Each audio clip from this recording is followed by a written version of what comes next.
Okay, good evening. We are live. Welcome aboard over here in the crossroads of America, Railroad City, Indianapolis, Indiana. How is it going, everybody? It is your host, founder, and conductor on this wild ride, Demetrius Villa. Hope you all are doing well, but now we are here. Okay, everything is working. I hope everybody on YouTube can hear me. This thing is working, so we should be good. Alrighty, so we're going back to a little bit of the regular ARC streams because I got prepared today. We got a whole lot of good articles for you guys. We got a whole lot of news to get going. Okay, we're both good on both sides. Everybody on Discord can hear me. Everybody on YouTube can hear me. Hello, Osman Hussein, Heartless Fiend, Georgi Zukov, Tomokun 1776, A2R Gaming. How's it going, everybody? Let me see. $1 trillion took an L. AI lost today. Oh, yeah. That's the AI bubble's gonna happen. I mean, this is ridiculous. I mean, all it has just been whatever people thought Ask Jeeves was, 25 years ago. Remember when that was a thing? That's basically what AI is now. It's basically Ask Jeeves. That's what it is. Ricardo Noel, what's up, D? How's it going? It's going good. Hello from Cupertino, California. Yeah, we will be talking a lot about California today.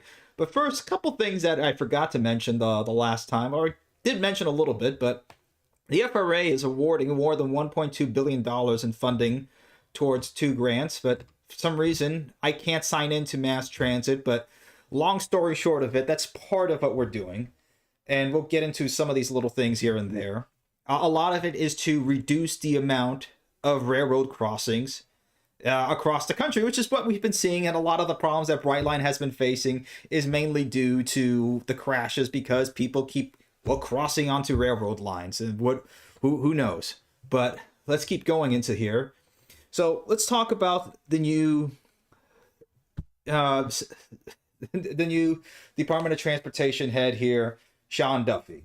So the nomination advanced out of committee, 28 nays, 0 nays, and there's a couple things here that people are talking about. The biggest thing that we're going to be saying is that he's not going to touch, apparently from what he said, is he's not going to be touching anything when it comes to Brightline or any of the other rail projects that have been going on across the country.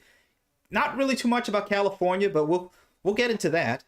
But we'll get into this here. So nomination hearing to become next Secretary of the Department of Transportation was a relatively low drama affair. Numerous senators, including ones from his home state as well as Commerce, Science, and Transportation Committee Chair, Senator Ted Cruz, expressed their strong support for him to take on the role. While multiple senators from diverse states asked for commitments related to Amtrak, public transit overall received little attention in the spotlight compared to ports, aviation, and electric vehicles and auto manufacturing during his 3-year hearing. Trump is a builder and wants to rebuild infrastructure. He asked me to focus on big, durable projects that connect our country and people. If confirmed, I will work to reduce the red tape that slows critical infrastructure projects, ensuring funds are spent efficiently, Duffy stated in his opening remarks, and we're all for that. So let's see how he goes there, because we have a plenty of critical infrastructure projects and big durable projects that we want to build here in this country to really bring this back together. In addition to speeding up project delivery, a key theme throughout Duffy's response focused on safety, whether that is making roads safer from distracted driving, creating safer working environments for highway workers, or ensuring Americans feel safe taking an airplane. Safety is paramount, Duffy said during his opening remarks, adding that we will craft clear regulations that balance safety, innovation, and cutting-edge technology. There's a place in New York, it's the MTA, it's the subway, heard them, they need a little bit of safety. And that's not just them, it's a whole rest of the country that's been having a whole bunch of safety issues there, but we'll talk about that later, because apparently, I don't think I have the article here, but we'll talk about it after we get through all the articles here, is that now the Kathy Hochul, the governor of New York, is now making sure that at nighttime there will be at least 2 officers of the NYPD on board each and every train. So let's see how that goes. Let's see. Multiple senators also wanted assurance from Duffy that he would implement funding that has already been committed from the Infrastructure Investment and Jobs Act, emphasizing that bipartisanship of the IIJA. Senator Tammy Duckworth of Illinois stressed the importance of issuing funding without delays. Duffy confirmed he believes he will follow through on these commitments, stating if the projects are going well and the deal is being met, that he has no issues with that. let's see where that goes. Public transit did get some time in the spotlight with projects such as Brightline West, the California High-Speed Rail Project, Sound Transit, and the Gateway Development Commission and New Jersey Transit getting mentioned. In response to Duffy's opening remarks regarding investing in big infrastructure projects, Senator Andy Kim of New Jersey underscored the critical nature of the Gateway Development Project, adding that the critical medical project is well underway and will require continued federal support. Duffy said he wants to examine the funding that has already gone out, but he imagines good projects that are underway we will continue to support. Kim also highlighted the problems with New Jersey Transit, recalling the extensive delays from over the summer. So, and look, this was something that Trump already had supported in his last administration. So I'm pretty sure that he'll see this. But look at this. In terms of rural transit and Amtrak, he's also mentioned that before. Let me see. From my point of view, I do think rural communities can't be forgotten, Duffy said in response to Senator Blunt Rochester's question regarding supporting rural transit. One of the balances is the amount of dollars it will cost to connect rail or other forms of transit, but I want to figure out pathways to make sure communities get connected to the arteries. Okay, and then Utah's passenger rail project, upcoming Winter Olympics 2026. Duffy affirmed his support for these initiatives, including the needed dual track development, showcasing Utah's transportation advancements. And then this is the other big thing here about Amtrak. So, to get it, here, Duffy acknowledged he hadn't supported Amtrak funding while serving in Congress because his district at the time did not receive any type of service. This is just something that we keep coming up with. That notice that the Republicans who do support Amtrak tend to live in a place where Amtrak supports, whereas the Republicans that don't really care about it. That's really what it comes down to. It's like who uses it and who doesn't use it. So if we were to absolutely go ahead and extend not just Amtrak, but passenger rail support throughout the country, you're going to see more senators and congressmen supporting it, which is what Brightline has been showing. It's been showing it particularly in a deep red state, because Florida is a red state. It's done. It is not a swing state anymore. And they're seeing, forget that Brightline hasn't yet been making a profit, because that's going to take at least 10 years. It just started. It's just going right now. It's taken 1 year now, about 1 year more, out from starting to go to Orlando. It's going to take some time to be able to recoup those losses. I mean, the Japanese Shinkansen took about 10 years to amortize its debt. So we'll get there. It's just a matter of can we keep the support going and get that going. But at least for people to go on there, this is the big thing, is that you can go on Brightline. It looks like a winner. It showcases itself like a winner. It's clean. The stations are clean. The train is comfy. It's convenient. Of course, when somebody doesn't get hit trying to get through the train, and somebody hitting it, let's put it this way, they're hitting the train. The train is not hitting them. They're getting in front of the train. Okay, but that messed up my ride. But I'll be back. I'll be back soon enough to try it again. Let's try this again. Hopefully, no fire trucks. Nothing gets in front of a Brightline this time, that I can actually finally go ahead and take another ride on it, because that would be nice to go ahead and see it. Which it's been working pretty well, outside of the fire trucks that get on top of it, or anybody else, or Karenita in her Mercedes crossover trying to beat the train and getting absolutely destroyed by the train. But hey, train versus car, I mean, who wins? It's obvious physics there. But back to this. He added, this committee has spoken loudly about Amtrak and rail and home communities, so I will continue to abide by the law.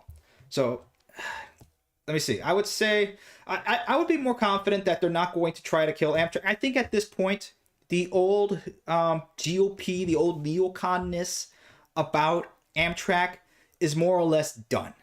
Okay? There'll still be some of that there, but I don't think it's going to be as much of a problem, if any bit, at this point. Again, I'm going to be optimistic about it. I'm not going to try to get so disappointed in case anything happens. I'm taking everything day by day with a grain of salt. And I'm taking all this with a grain of salt. I hope he's right. Maybe we will build. Maybe we won't. But I think we should. And I think right now, with the way the administration is going, I mean, where's that article? Let me see. I picked up this newspaper, which was pretty crazy. I mean, check this out. I mean, who would have thought in the last 4 years we would be seeing headlines like this? This is hilarious. This is outright hilarious that he's actually doing stuff, okay? Or at least moving to get stuff done. Okay, look at this. Look at this. Oh man. Oh man. Look, he's actually doing stuff. I think this time around it may be different. I hope it is. I'm not gonna get my hopes up, but let's see.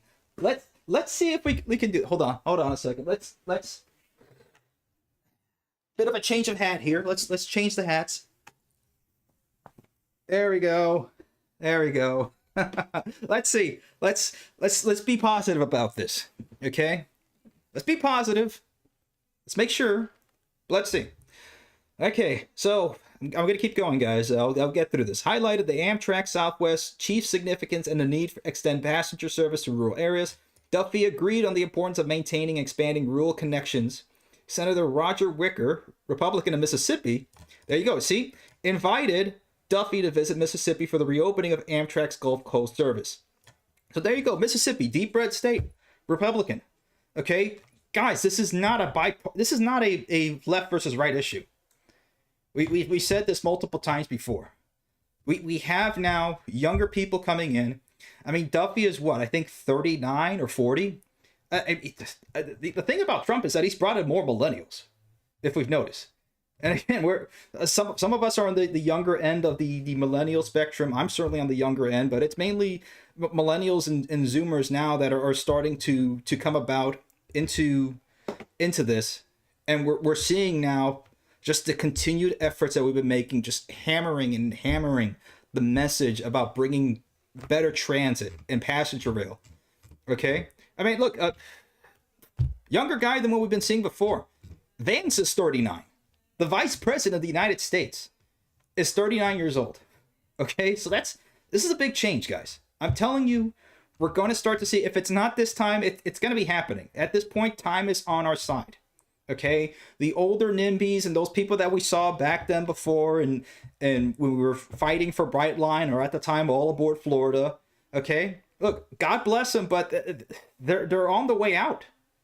We're starting to see this, and we're starting to see this come to fruition. So this is good. Okay, I'm hoping this continues.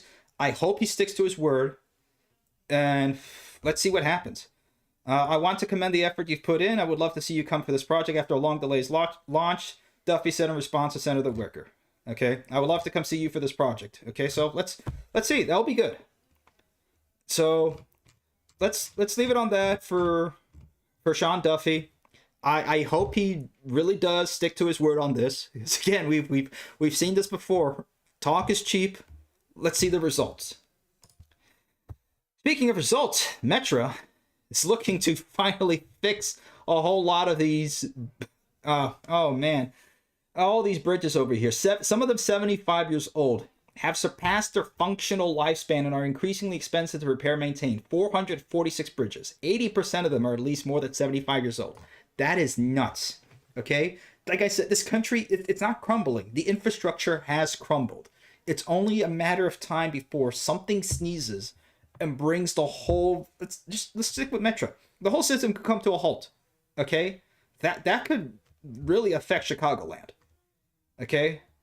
But look at this. Beginning to explore financing to supplement its capital budget to replace aging bridges across the Chicago region.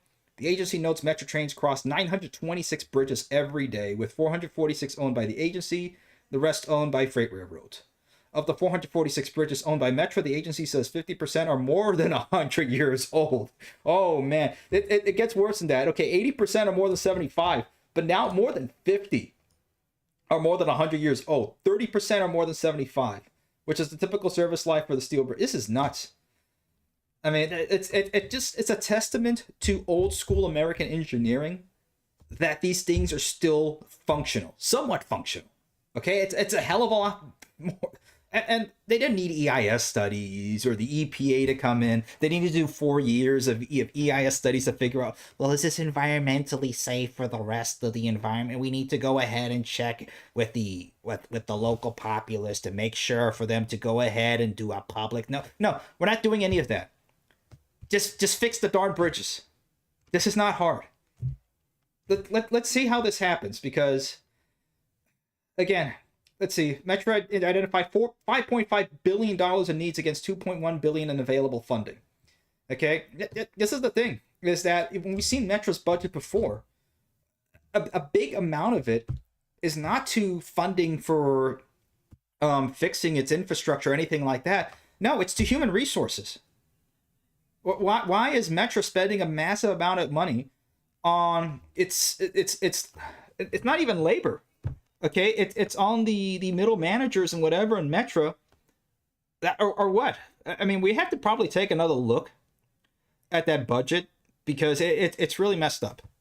So let's see, because there needs to be for the next at least 10 years, the majority of any sort of transit agency's budget needs to be put into rebuilding its infrastructure, and if not rebuilding, building more infrastructure.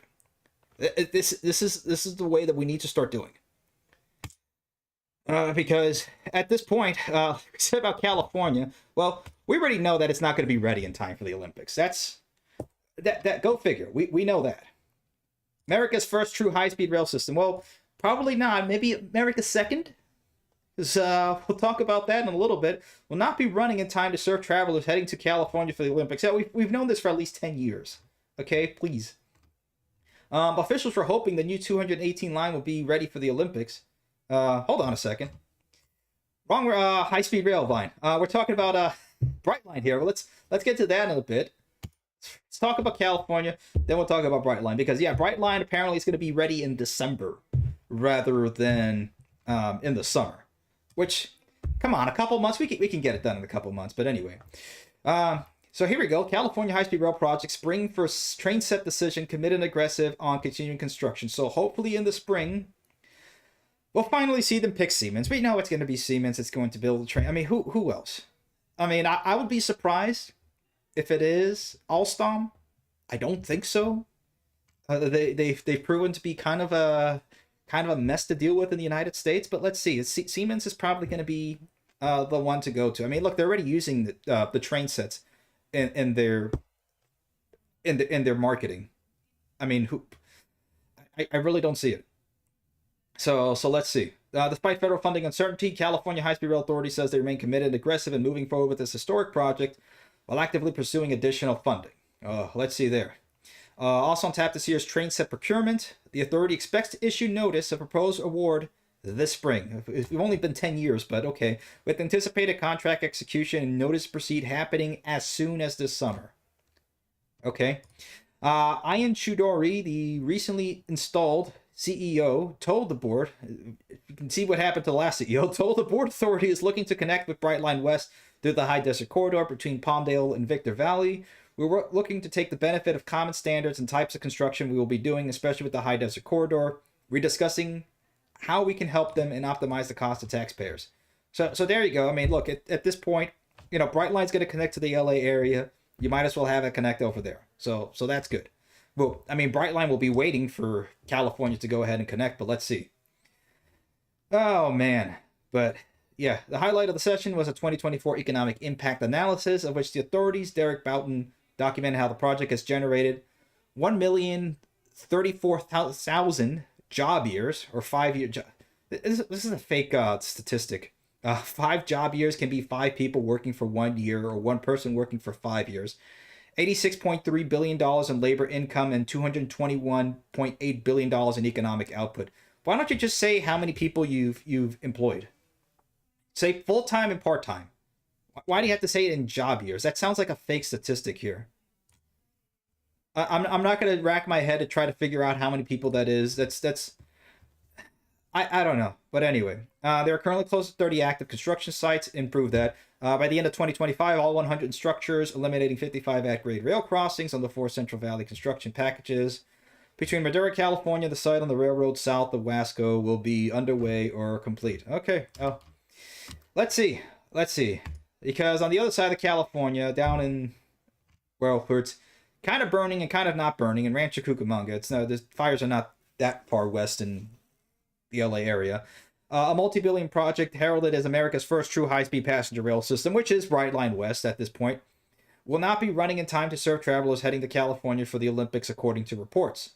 So they're looking to get there by, they said December. Back in May 2023, Brightline CEO Mike Reininger suggested the LA Olympic spectators would be able to stay in Las Vegas because a superfast train were meant to that venues and hotel rooms can be dispersed across the two cities in two different states. He said, quote, imagine watching a game at Allegiant Stadium in Las Vegas and getting a train on going and watching another event in Southern California in the same day. He told the conference in Washington, D.C. it will be a remarkable showcase. But that vision to materialize, Brightline West will need to complete by the summer of 2028. With the Paralympics being launched on August 15th, and the event ends on August 27th. Brightline's documents have reportedly appeared to suggest the line won't be ready until months later, with the railway expected to open in December 2028. Now, I'm not quite sure why there's a bit of a delay there, and especially, look, there's one thing about 4 years. Brightline's website says the construction is expected to take 4 years. But can we just take those 4 critical months off? I mean, wouldn't it be just think about it. To get, let's say, President Trump or Sean Duffy, or both, just get both of them on there for the grand opening on the Olympics. That will be a pivotal moment in American history, just to end the administration off in that way in the Summer Olympics in Los Angeles or Las Vegas, in the same area. You know what I'm saying? But to have it end there, I mean, I don't know. If I'm the Trump administration, I'd be asking, look, what do you need? Do you need more funding? Do you need us to cut any sort of EIS studies off? What do you need to get it done? Get it done. Just the same thing, just mirroring what Japan did in the 1964 Tokyo Olympics, to do that same sort of thing, opening up that high-speed rail system right at the Olympics. And that was done, we're talking now 60 years ago. Okay, that Japan did that. And here we are in 2025, trying to get the same thing done. Or it's going to be, well, almost 70 years now. When this happens. Not 70 years, I'm sorry. 65 years. My brain's not working today. I'm going to need some brain juice in a little bit here. But, yeah. Newsweek reached out to Brightline for comment on reports that the new Nevada-California line will not be completed before the Olympics and requested an explanation for the delay. During the groundbreaking ceremony in April 2024, Brightline founder Wes Edens said, this is a historic project and a proud moment where we break ground on America's first high-speed rail system and lay the foundation for a new industry. Today is long overdue, but the blueprint we've created with Brightline will allow us to repeat this model in other city pairs across the country. So yeah, this is something that needs to be definitely a priority. It has to be, okay? Because the whole thing here is that, at least, look, funding is not, they're not going to take away the funding. Trump executive order doesn't hit Brightline West project. So they're not taking that away, because everybody was saying, oh, Trump is now going to come on and kill it. Nope, it's not happening. Executive order issued by Trump on Monday had federal agencies analyzing funding that came from two sources: the Inflation Reduction Act of 2022 and the Infrastructure Investment and Jobs Act, often referred as the bipartisan infrastructure bill. But Brightline's funds weren't part of those Biden administration programs. So, yeah, let's see. I don't think he's going to attack it, especially because Brightline has been so well received by both sides of the aisle. Let's see. Because California, forget 2028. Right now, 2025 is what could kill California over here. Because with what's going on and the failure with the fires, and we'll get into that, because I'm still absolutely enraged by what's going on over there. And I am working on that video, hopefully to get it done and get it out, hopefully in the next 2 weeks. I'm thinking of I'm getting it, should be targeted by February, early February. That's what we're getting at. I'm going to hold myself to that. I'm going to make sure I get that done. It's going to take a lot of work, but we'll get it there. So look at this. 17 years after voters approved a $10 billion bond measure to help pay for the project, in a decade since construction began in the Central Valley. Why does it take a decade here in this country to do anything? California high-speed rail faces a pivotal year that could make or break the ambitious yet controversial project. Okay, and this is the problem. When you don't, this is the thing. California doesn't seem to be serious about this. I just think at this point, you don't want to build it. It would have been built. If you really wanted high-speed rail, it would have been built. It's taken this long. I mean, look at this. And what's funny is, let me move this article over here so you guys can be able to better look at it. Tomo Kuhn said, now finally looking at the stuff over here. California's a total clown show. Tomokun 1776. Yeah, it's just nuts. Lex Barron also depends a lot on the local agencies. Not everything depends on Brightline. Brightline has to cut through a lot of bureaucracy. Yeah, that's the thing, and it's going to be terrible for. That's going to be the worst part. To rebuild Los Angeles, this is the worst fire in American history, in terms of the destruction and costs of in dollars. Okay, I'm pretty sure if you inflate, let's say, what happened, the Chicago fire was probably even worse off, but in terms of just in today's money, today's standards, the California LA fires has been more damaging. And it's not just the dollars amount. It's also the trust that people have, which is already as low as it can be already. But the trust that people have in the current government is at an all-time low. And it's even lower, which is why people are looking to Trump because he's not part of the, or let's put it this way. He puts himself puts himself as not part of the governing elite. Okay, that he's a political outsider. Okay, whatever the reality is, because Trump has been president before and now he's president again. It's kind of weird, but this is where we are in 2025. He's putting himself as somebody who's going to fix stuff. Now, if anybody saw what happened on Friday, where he went to North Carolina and then had that press conference over in LA on the same day. That's the problem. You wouldn't think that any of these people would go to two disaster zones from one side of the country to the other on the same day. But yet this guy did it. And he's what, 82 years old? And he's just everywhere. Okay? Now, I've had my reservations about Trump after he became president and then started to not follow through with what he said on the campaign. Okay, she wasn't locked up, the wall wasn't built, Mexico didn't pay for it. It just, what happened? Okay, and they didn't build much of anything. Okay, and neither did the last administration. Okay, if anything, it just became worse. Okay, now there are some good things, and we'll just stick it to infrastructure. Let's just stick to infrastructure about this.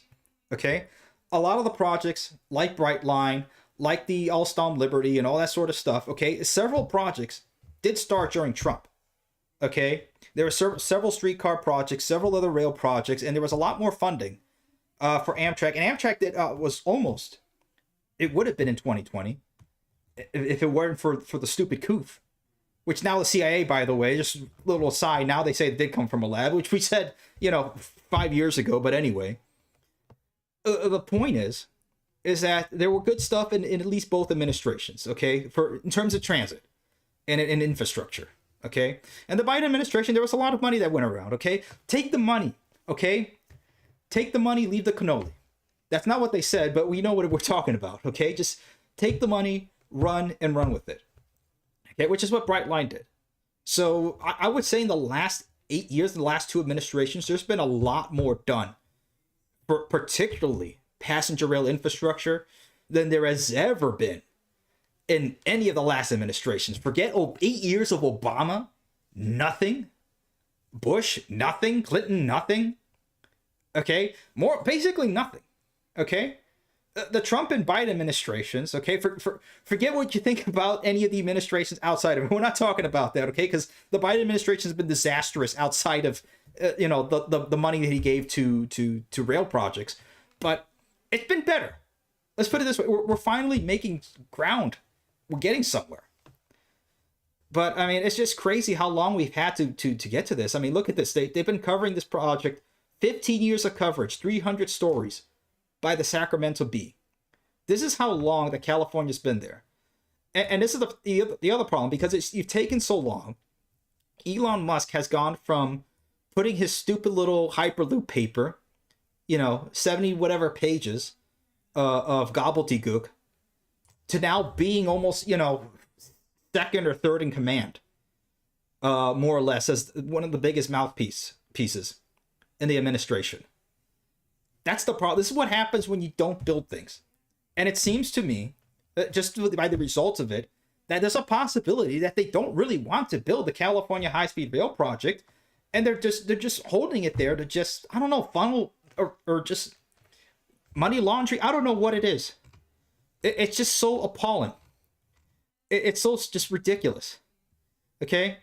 Look at this. Abundance of lawsuits over issues ranging from the use of state funds, the inadequacy of environmental reports, deadlines associated with spending billions of dollars of federal grants during the Obama administration that created a rush to begin work before much of the necessary planning and engineering work had been done, a painstakingly slow process of buying right-of-way needed for construction, change orders to contractors that attacked hundreds of millions of dollars onto the project cost.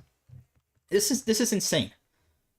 For all the years that you had to get this done, and it just keeps getting worse and worse. Okay, so I mean, look at this. It went from $33 billion all the way to now $127 billion of what it's going to be estimated to be, and it shouldn't cost that much.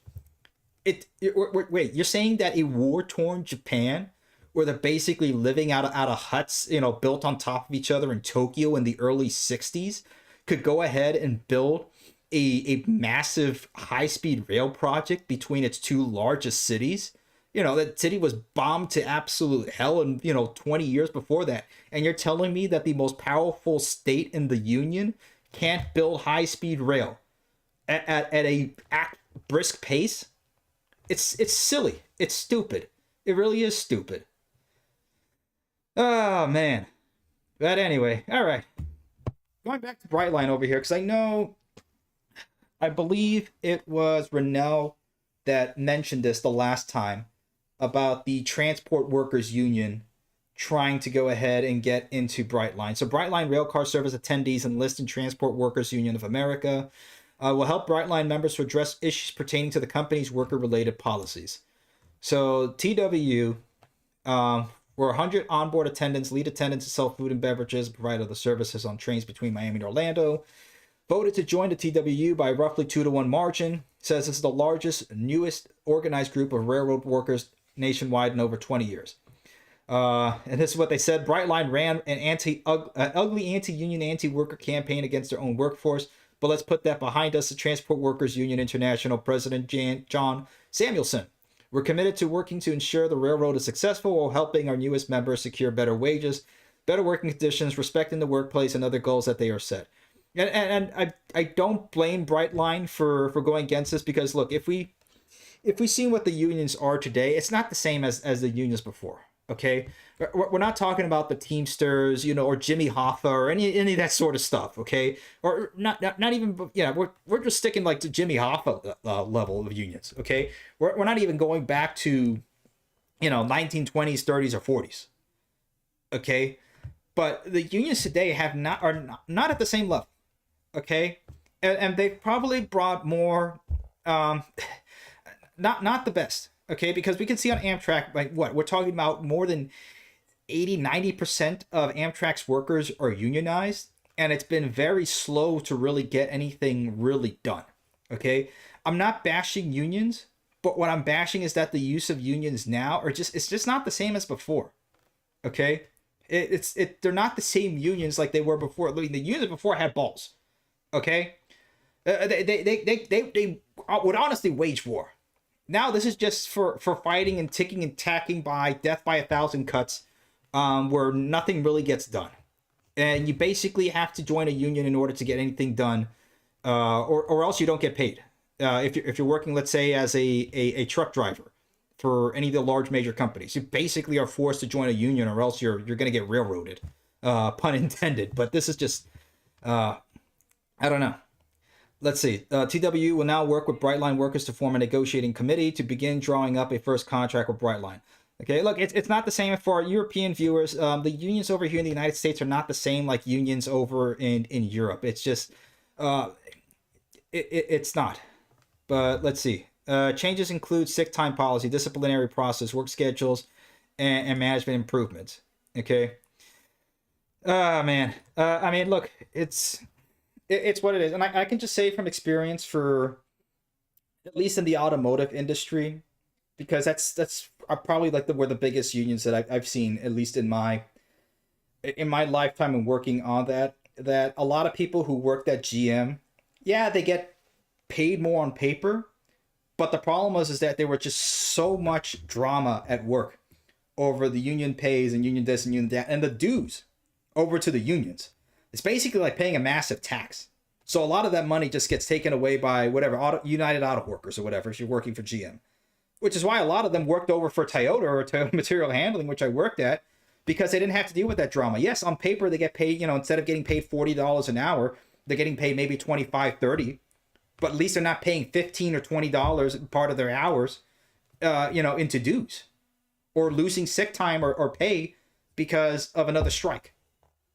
And just look at the quality between, GM's cars versus, or most American cars versus, then again, all cars now are just complete trash, even Toyotas now.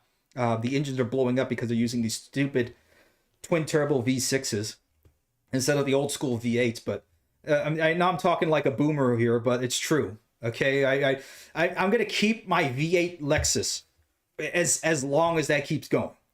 Because it's just I'm not partying with the V8. The V8 is mine. You can't take the V8 away from me. Oh man. Speaking of this is I don't really have too much of an opinion on it. Well, I do have an opinion that there was a right way to do it, and I don't think this is the right way to get people into transit. Is really putting the cart before the horse here in New York, but yeah, the streets of New York have become like a ghost town because of the congestion pricing. And we've talked about this before, right? Let's see, fewer people are coming into Manhattan, but we're not seeing a significant impact on speeds within the zone yet. Some trips are faster, some are slower. So yeah, if you're willing to pay to go through and zip through lower Manhattan, be my guest. People like Speed Benz or the other guys that go ahead and are swimming all over lanes in New York. I don't know if you guys have seen that, but there are people buying up BMWs and like the ones with like the B56 6-cylinder engines, which is basically like BMW's version of a 2JZ. They're boosting them up to like 600 horsepower, and they're making absolute havoc through traffic. It's absolutely it's nightmarish if you see those guys, because that you shouldn't be doing that sort of stuff on the streets with people on there. I mean, they're doing donuts literally in Times Square, like in the middle of Times Square where people are. It's crazy. But look, the problem is that New York has just become an absolute, nightmare zone. That's the problem. It doesn't matter whether they try to go ahead and toll people in there. It's like you're unsafe on the roads because you're going to get killed by some kid in a BMW who's going to smash you into the wall and then run off. Or you're going to get stabbed or burned or beat to death on the subway. Okay, it's really a crime and social cohesion issue. It's not a transit issue over here. Okay? Yes, fix the transit too of New York. They update the MTA and do all that. But it's really coming down to, it's a crime issue too. Let's see. Okay, we're getting there. We're getting there in the articles, guys. I know we're keeping up with this. Lex Baron, Nissan GTR is a twin turbo and is very reliable. Yeah, because they basically handmade the twin turbo. That's not a commercial vehicle though. Okay, that's the on the sense that it's a commercial vehicle. It's not a vehicle that everybody has. You can't just go ahead and buy, GTR's twin turbo V6. Come on. Okay, it's a fantastic engine, but yeah, Toyota's not what every manufacturer used to be. Yeah, it's true. Dole Studio stuff, y'all. What did I miss? A good amount, but we're getting there. We still have about half the articles to go. I'm sorry, guys. It's been a bit since we've done these articles, and I'm trying to do both. I'm trying to keep the lounge. We'll do a whole lounge thing after this, so it's going to be a little bit longer of a stream. To the dismay of my fiance, it may be longer, but she's watching too. So, hey, hun. Hopefully you'll be on board and watch this. But anyway, France and Germany, look at their rail networks. Yeah, we're looking at that. The GTR is the goal. I agree. It's probably one of the greatest cars of all time. That's for sure. First look, Union Pacific profit up 7% in the fourth quarter. Yeah. Grain fertilizer volume drives improvement. Yeah, that's all great and all, mainly because of precision scheduled railroading. Apart from that, they haven't been really making strides or taking, let's say, that 7% profit into fixing up their infrastructure. Which, by the way, speaking of precision scheduled railroading, Canada National may be going for a rail strike. Okay? For those of you, let's say, who are not too familiar with Canada National, it's like, well, that's just a Canadian right? No, it's not. Our Canadian National Railway. Let's see, hold on a second. Let's get the map over here. CN map. Okay, because this could be a not China map, CN rail map. There we go. Not what I was looking for. Okay, Google, show me. There we go. That's what I was looking for. I don't know why I didn't have this one already ready to go. That's my silliness here. Okay, no, the one that's overlaid with all the... there we go. That's the one. Okay. There we are. That's what I'm looking for. Okay, now let's move this over. All right. So Canada National, this is basically their map over here. If I can zoom in. Okay. This is a big deal. Because the problem with Canada National, and granted, this is only in the Canadian side where this strike is happening. But if you notice over here, a big chunk of their railway goes, oh, there's a terminus right there, Chicago right there, and it goes all the way down the Mississippi. Basically, one of the largest Class 1 railroads is about to have a strike that may shut down a lot of the stuff that's going in. Again, we're talking about a big amount. Okay, now who knows this happening? Because the last time, I'm still looking at this. They're voting to strike by Tuesday. So I don't know when exactly Tuesday, but when this article came out, they said 72 hours for a strike. So let's see if they actually did solve this or not. If anybody's a little bit more up to date with this, I got this looking at this in the morning, so I don't know how up to date this is. But let me see, 750 signal and communications workers who are prepared to walk out if a new agreement is not reached by a January 28th deadline. So again, signal and communications worker. This is nothing to sneeze at. Okay, I'm pretty sure they can find a workaround and it's not going to be a complete shutdown. But this is not good. Okay, and this is the problem with it. See, about 32% of CN's $11.9 billion in 2023 revenue was tied to U.S.-Canada cross-border traffic. Okay, so that's a lot. That's a third of their traffic that may be basically shut down.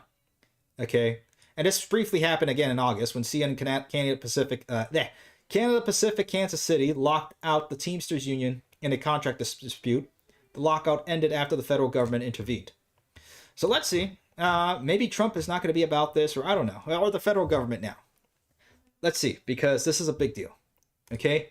And speaking of strikes, okay, it's not looking too good for some companies over here because Boeing has lost $3.5 billion due to labor strike. They laid off like 17,000 people throughout this whole entire strike. So yeah, this is a big shakeup in the industry. Okay? I mean, this is just nuts. Look at this. Boeing airplane deliveries fall to lowest annual level since the pandemic. Okay? So here we are, 2019, 380, 157 during 2020. It went all the way up, and it's 348. Now, if we zoom out the graph, that's not that big of a dip between 2019 and 348. Okay? Especially since a lot of companies have becoming more austere after 2023 and throughout 2024. Okay, mainly a lot of stuff. People were holding their pocketbooks in 2024 to see what happened in November, and then let's see what happens in 2025. But the problem is that Boeing hasn't really fixed their issues. They're still going. It's the 27th of January 2025. They're still having these issues. They've delivered 57 planes in the fourth quarter. So who knows? I mean, Airbus has been. I mean, they've been making bank after this because they're making up the orders. But who knows? Speaking of the other shakeups, Stellantis now is looking to go after. This is what happened the first time under Trump.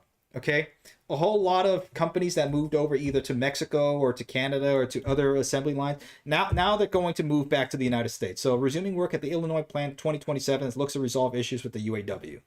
Okay, so I would say now that with Trump, that there's some sort of now stabilization into the economy and into ways, because that was the problem with under Biden. Nobody knew what was going to come afterwards.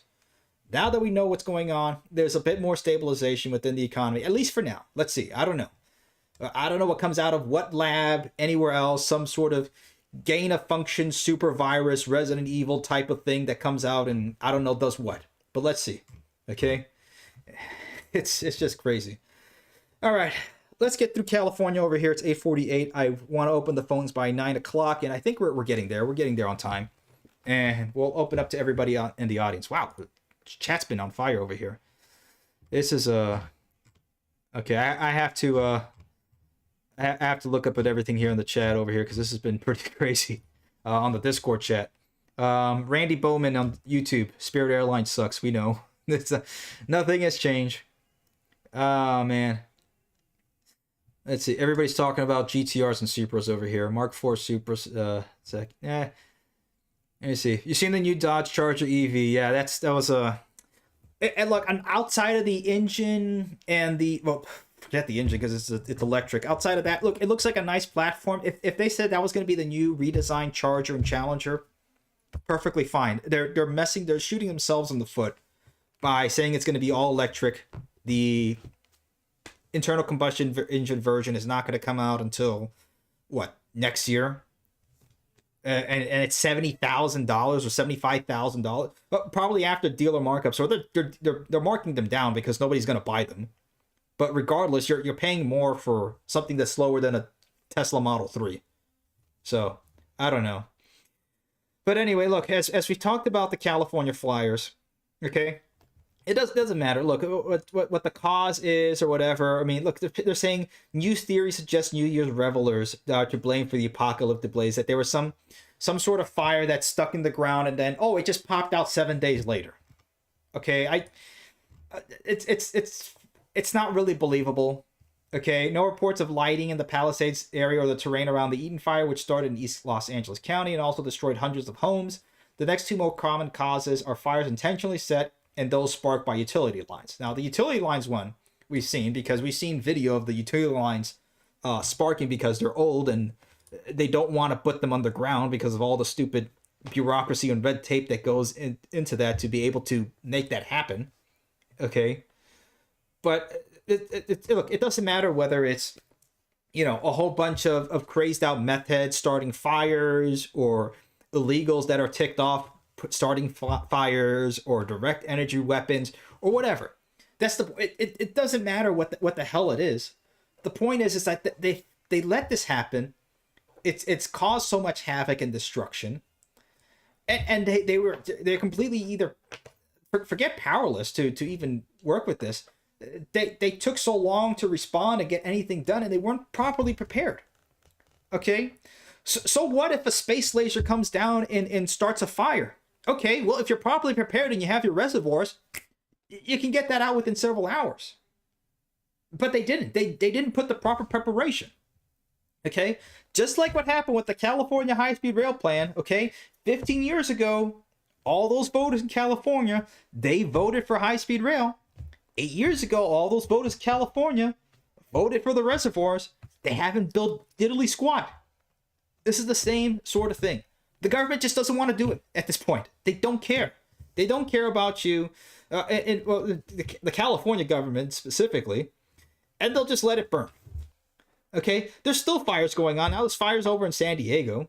Okay? Some of them have been contained. I believe last I checked, one of the fires, or the Eden fire, I believe is 95% contained, or one of them. I mean, we're talking about what? Since it started 20 days ago? It's taken 20 days to actually contain the fire in 2025.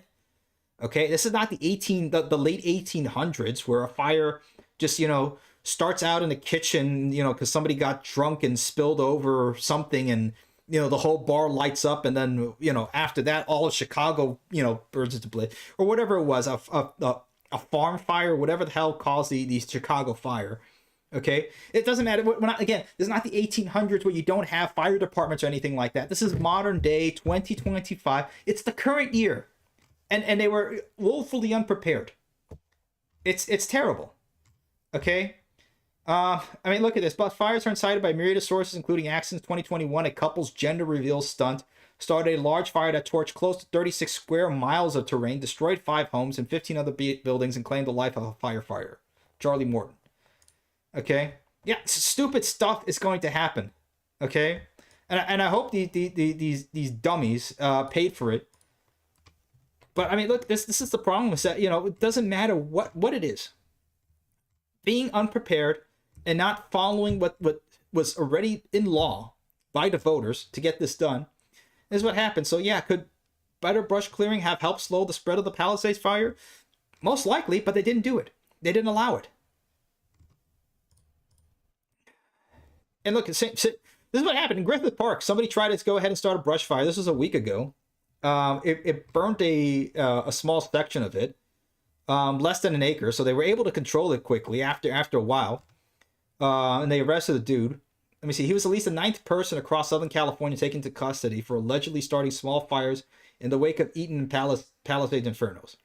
The cause of those 2 fires remain under investigation. Yeah, I don't look. They haven't figured out what the hell happened in Hawaii. Okay, so you think they're gonna figure this out? It was look, with the Santa Ana winds and everything else, all the dryness of the brush. Because when I went to California in Los Angeles, there was not a cloud, not a cloud. I mean, beautiful weather to go there, but I mean, it's not like Florida where it rains every other day or just will rain for days on end. Southern California, it barely rains. They just finally now got some rain. Or, well, they got snow. Hold on. Wait, where is it? There we go. This was, oh, come on, that's not what I was looking for. Here we go. Yeah, so they got some snow. That happens. But yeah, it's just nuts. It's one thing after another. And they can't figure this out. So they're at least getting a little bit of rain. Okay, that's hopefully this fire will end before the month is out. Hopefully, the sooner the better. But I mean, it's too late. I mean, look at the destruction that's happened, and you know, I understand a lot of people are just like, you know, okay, so what? You know, the Palisades fire burned down a whole bunch of the rich people in Hollywood's homes. Okay, but you know, that aside, Altadena is not really where the rich live or anything like that. So the Eaton fire really destroyed a whole lot of people's homes.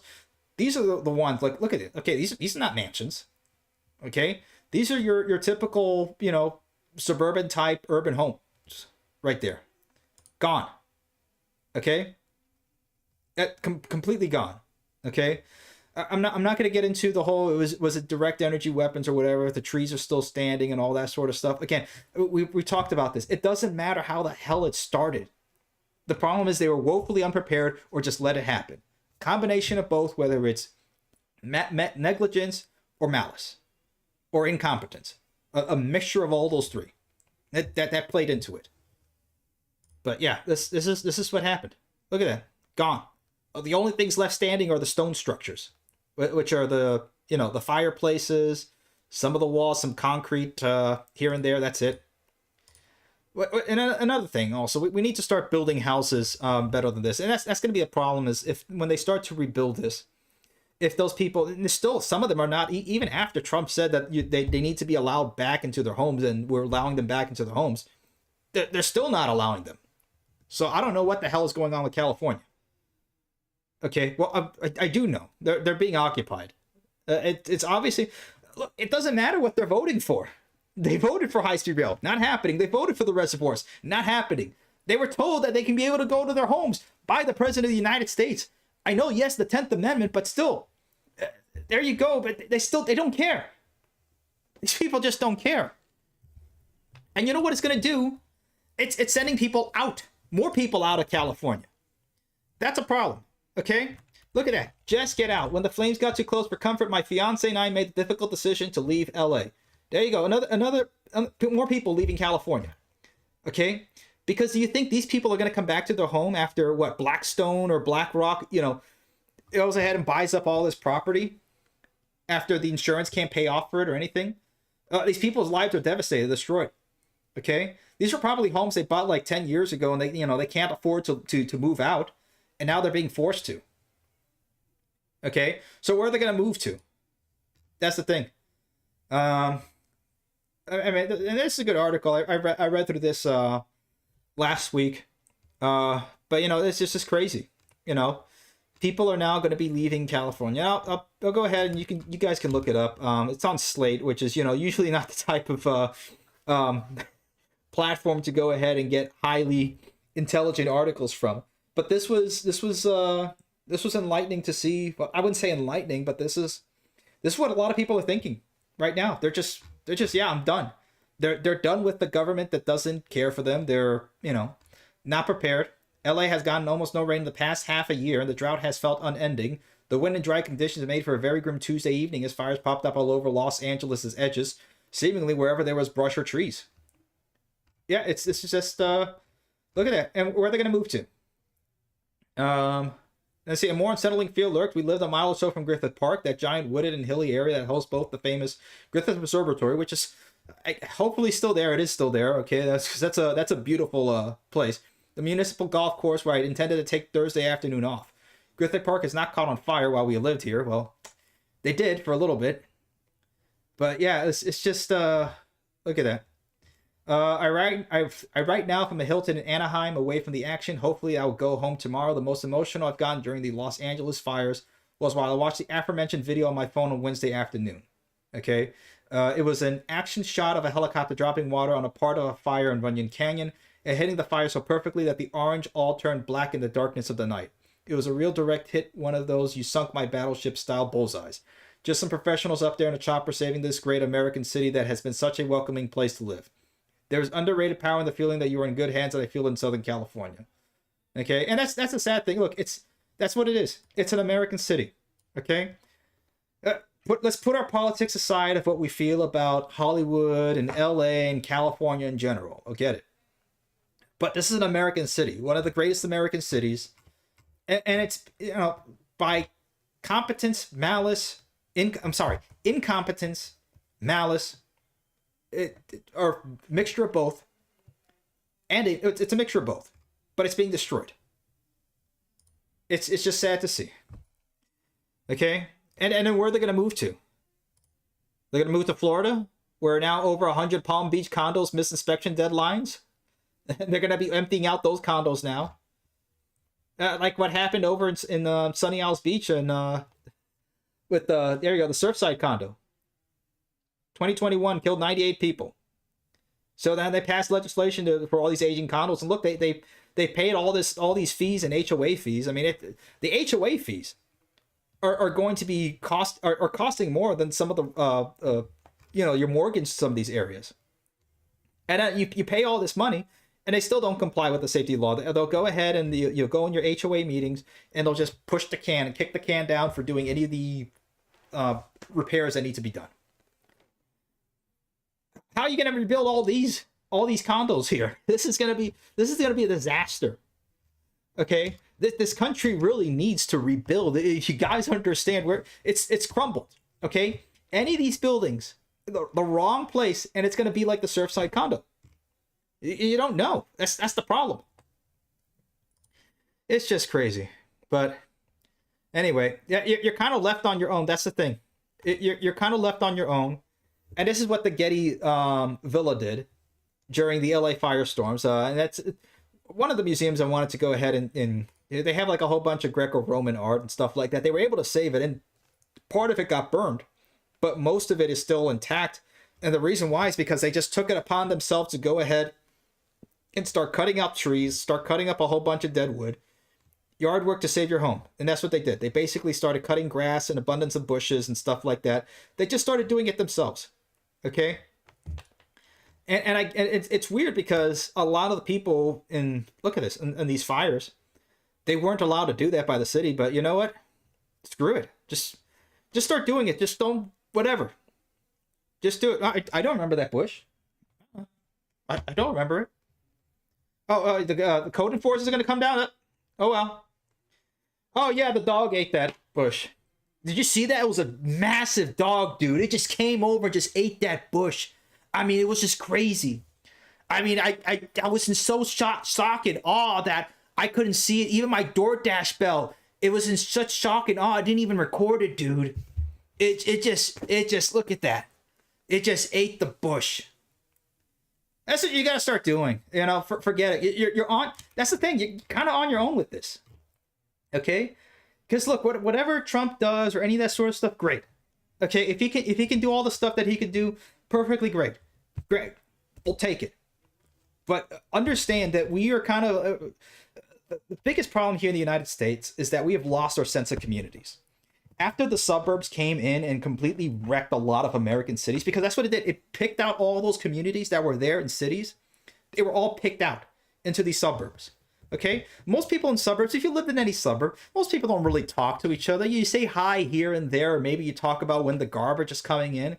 You know, maybe you have one person that you know that you go over to their house, but it's not like it was, 180 years ago, where people in the whole block would have parties, or you'd have your family there or stuff like that. This is not the same type of America now. It's going to take a lot of work to get that social cohesion back, because that's really what we're missing here in this country.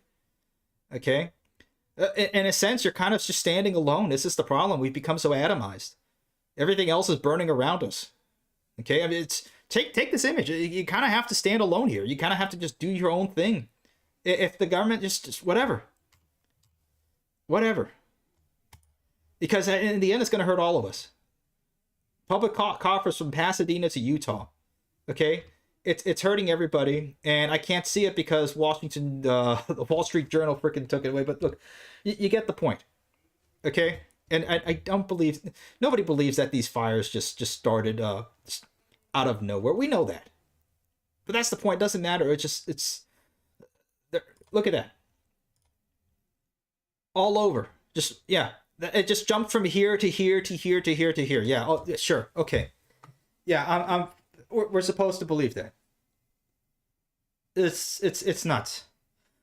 But all right, it's 9:05. I've talked enough. I need a break over here. Wow, we're still doing good on viewers over here. 21 viewers. Yeah. Facts. Let me just read a couple of comments over here, and we'll just start bringing people on board. We'll just make this a whole. Here we are. No, I don't want to end the stage. I just popped it out. No. There we go. Okay. Silly Discord. Silly Discord. Okay. All right. Let's see.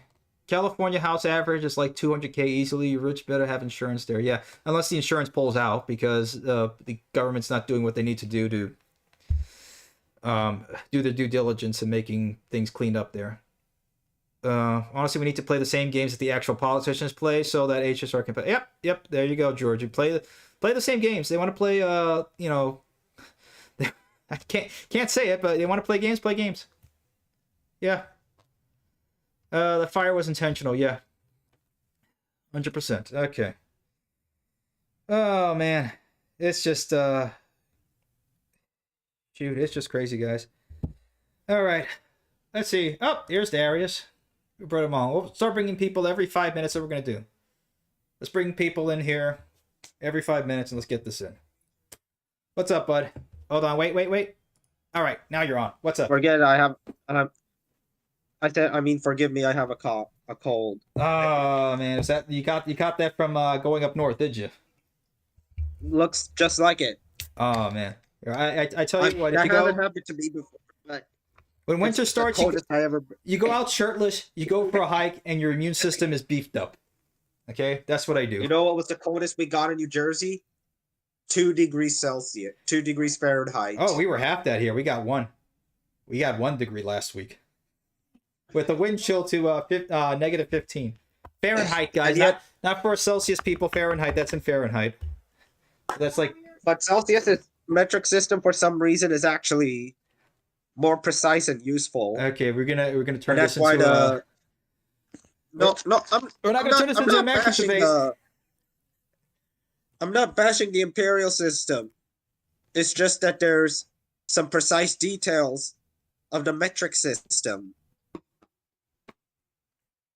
No, I agree, and use both. Why not? I mean, Americans use both. Okay, they buy drugs by the gram. It's 5-day ban for that. Yeah, that's unfortunately. If you talk about the metric system, you get a 5-day ban. I'm joking. Go ahead, man. Keep going. What the heck is this? All right. Are you posting something live? This is actually a new climate system that's actually up to date. Too bad it doesn't have any. Too bad it doesn't have much.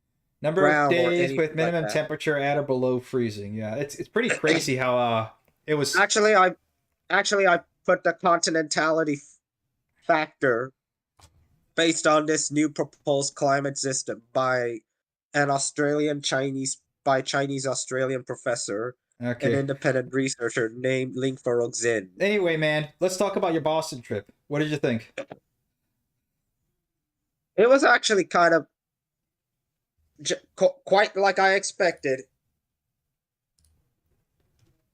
And what did you Old expect? fashioned and just like a good colonial town in the middle of winter. Have you tried any? Demetrius, you're there? I'm still here. I'm still here. Did you try any of the transit systems while you were there?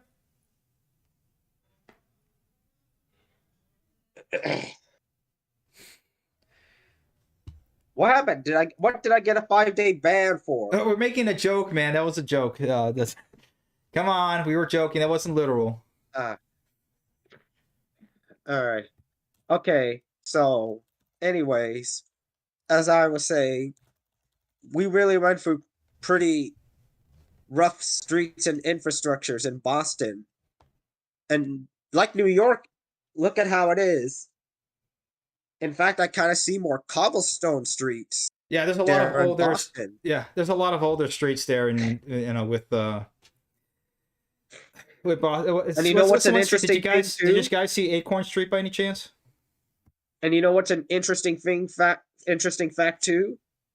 I-90, which starts in Boston, runs just about completely under the city. And I was in a hotel directly above I-90. Wow, that's pretty cool. I know. All We right, can really tell the city planners about the Puritans of the city planners of Boston really planned it out. okay, and that's the thing. It was What a hard effort. the problem was is that city was built before the car, so it was a naturally built out and planned out city where it just began to grow out naturally until and Boston got a lot of And they did there not was- expect us to have this kind of technology. The big thing that's grabbing all our cities, well and that's much a like big red alert, is that when the when people who were building the infrastructure or planning the infrastructure back then did not know, but that by this time we would have much more advanced transportation, like a flying car. yeah. Oh, forget I mean, flying like a- cars. We're not even flying. We're never gonna get flying cars. I mean- Forget that.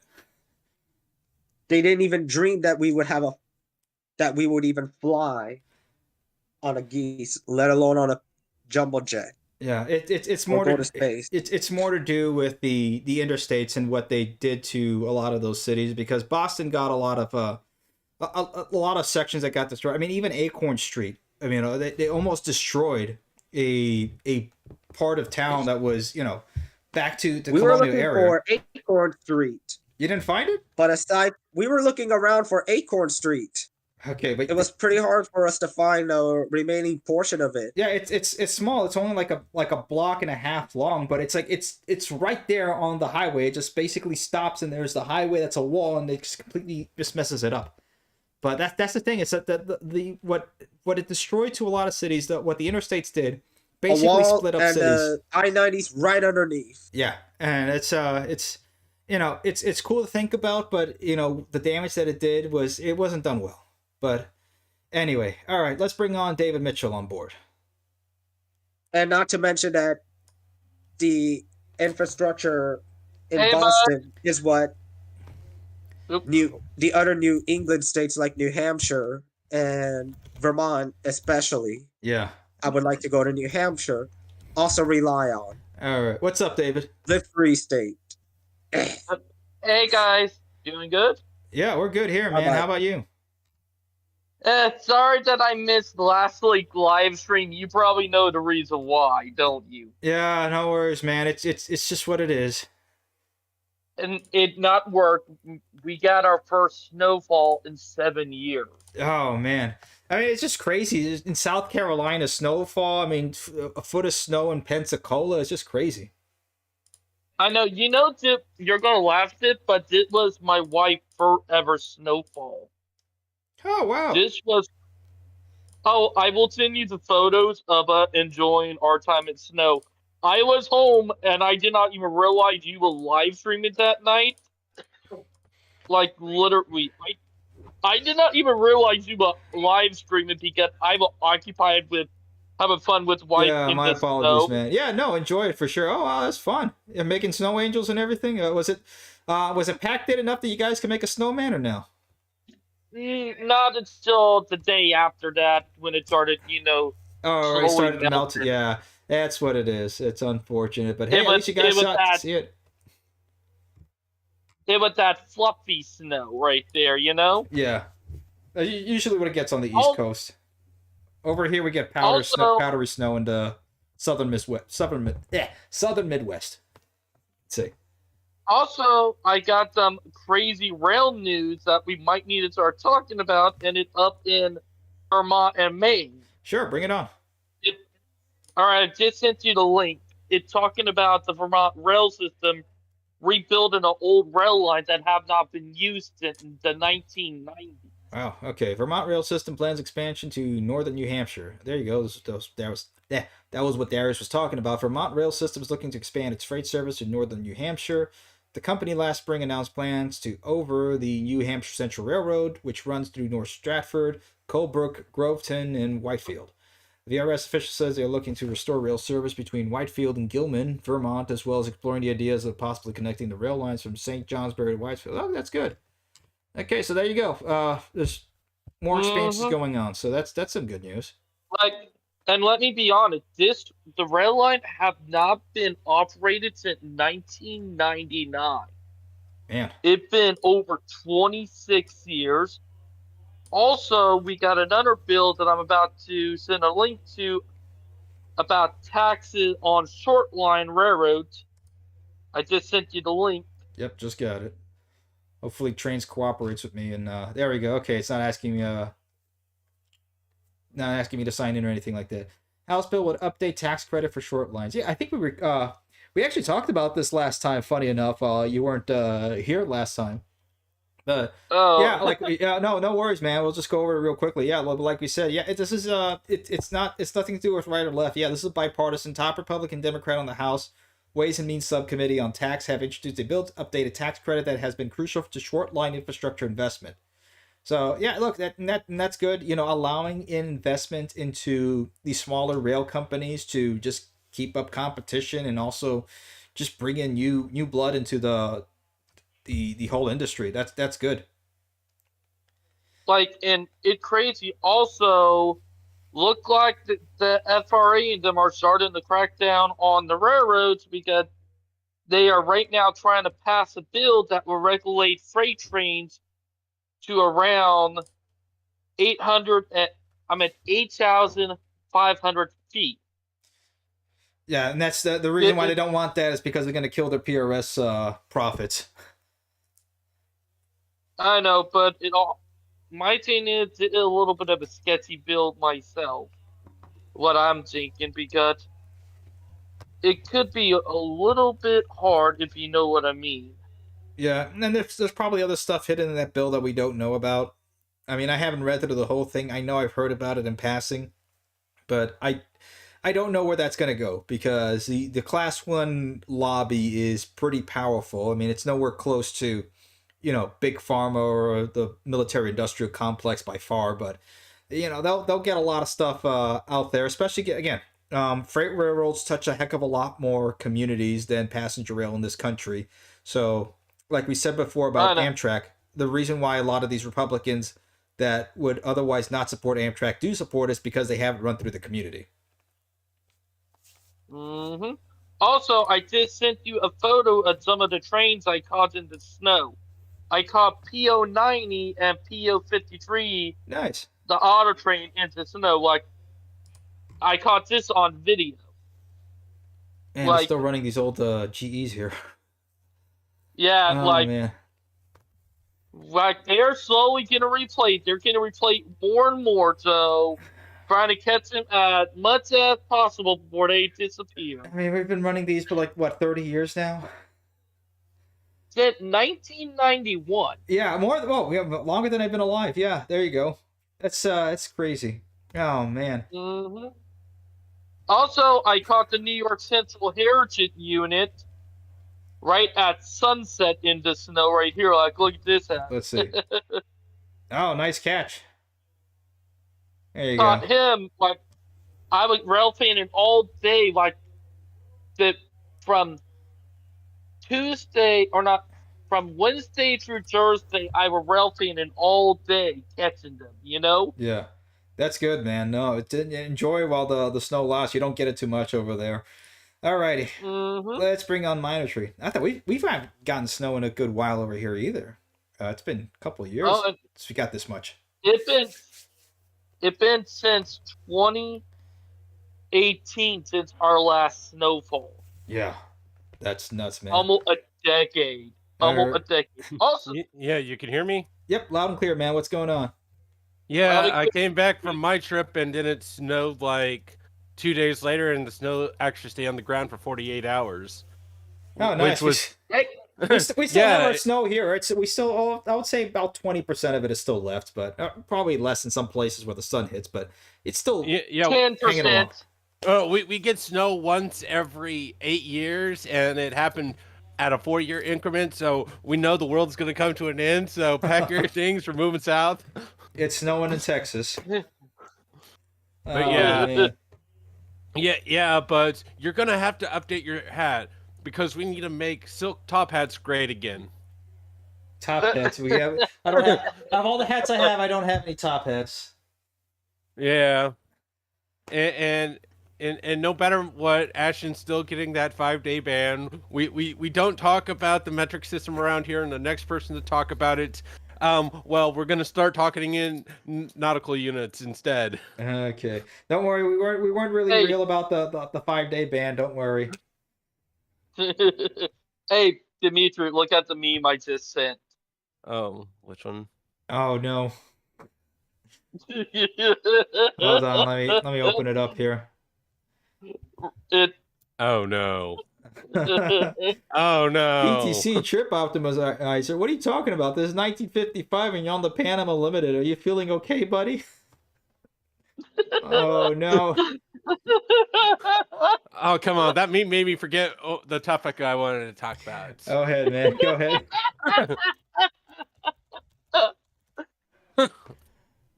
Don't worry, it'll come back to me.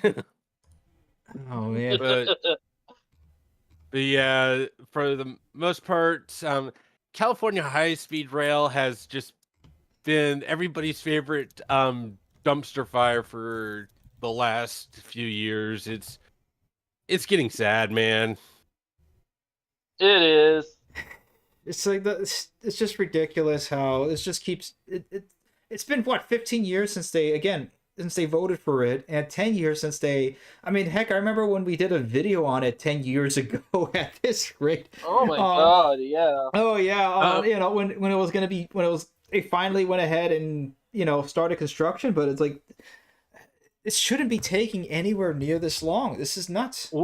Well, there's an old colonial tradition that I think we can revive, and I'm pretty sure the populace will be really happy. It's where we take the corrupt and inept people out of government, we drag them into the main town square, and then we tar and feather them, and then we run them out of town.